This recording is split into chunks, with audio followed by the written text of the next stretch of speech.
एक बार मैं पुनः आपके बीच उपस्थित हूं किरार समाज की अगली श्रृंखला को लेकर। किरार या किरार समाज का एक बात को लेकर मामला अब तक दावे और प्रतिदावों में ही है। विषय बहुत पुराना है और विवाद है कि शायद ही कभी थम सके। मामला यह कि किरार समाज को राजपूत माना जाए या नहीं। इस वर्ग की बहुत बड़ी आबादी खुद को राजपूत बताती है। इधर राजपूत वर्ग के कई लोग इस बात से सहमत नहीं हैं।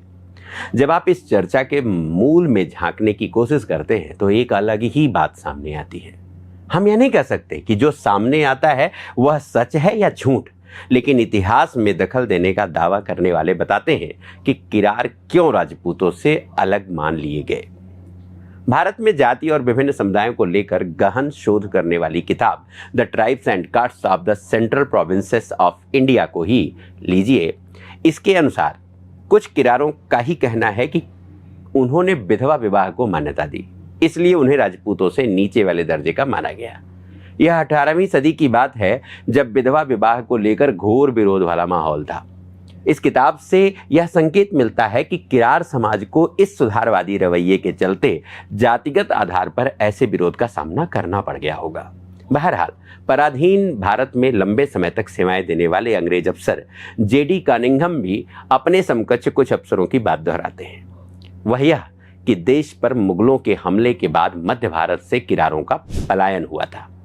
किरार उस समय बनवासी के रूप में पहचाने जाते थे और जब खेती किसानी से जुड़ा विषय आता है तो उनकी एक पहचान मक्के के बड़े विक्रेताओं के रूप में भी बनी। ब्रिटिश काल की ही एक किताब हिस्ट्री ऑफ सिख कहती है कि मूलतः यह बनवासी लोग ही समय के साथ किरार जाति के कहलाने लगे।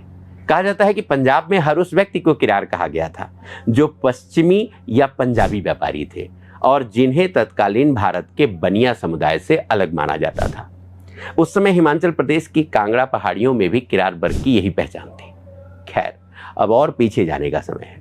हम एक ऐसी मान्यता के बारे में बात करेंगे जिसे शायद कम ही लोगों ने सुना या पढ़ा होगा। प्राचीन समय में शब्दों की उत्पत्ति का स्रोत ढूंढने वालों का एक दावा बेहद खास कहा। वह कहते थे कि तब किसी पवित्र व्यक्ति की पत्नी गर्भवती थी। एक राक्षस ने महिला को अपने नियंत्रण में लेने की कोशिश की। बचने के प्रयास में वह महिला एक नदी के खड़े किनारे पर गिर पड़ी। बोली के लिहाज से नदी के ऐसे किनारों को करार कहा जाता रहा है।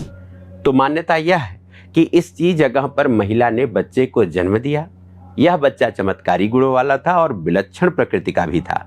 उसे जन्म के स्थान के आधार पर करार नाम दिया गया, जो बाद में किरार समुदाय के पूर्वज के रूप में स्वीकार किया गया।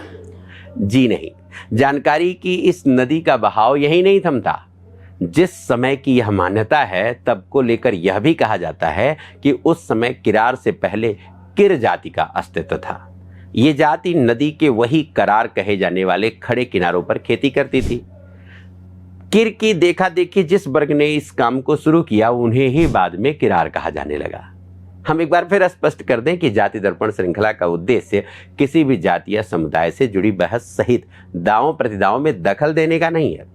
हमारा मकसद दर्शकों को केवल यह बताना है कि हमारे विशाल देश में जाति और समुदाय के विशाल महासागर में उनसे जुड़े मोतियों के कितने असंख्य और बेशकीमती खजाने छिपे हुए हैं। फिलहाल आपसे विदा लेने का समय है। जाति दर्पण के अगले अंक में आप वह प्रतिबिंब देखेंगे जो किरार जाति से जुड़े कुछ और रोचक तथा नए पहलू से आपको अवगत कराएगा। हमारी यह कोशिश आपको कैसी लगी ये जरूर बताइएगा। अब मैं गौतम सिंह आपसे अनुमति चाहता हूँ। नमस्कार।